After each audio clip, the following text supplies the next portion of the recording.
I've got a Singer 114 W103 embroidery machine. Serial number is W773589.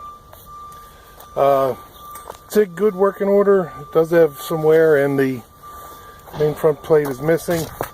The table is for demonstration purposes only, but it is also for sale. It's following this listing by 5 minutes. Basically, I'm just going to show you how well it stitches.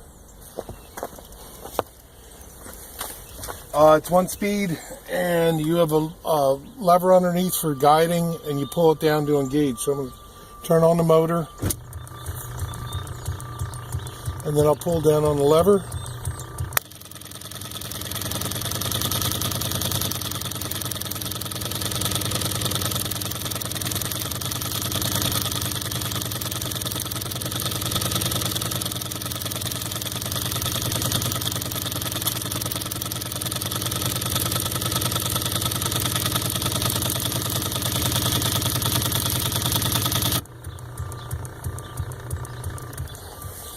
Not too bad.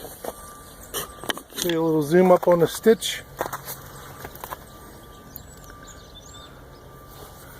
And then the back of the stitch. So you can see it's symmetrical on both sides. It's a chain stitch machine. And there you have it. Good working order.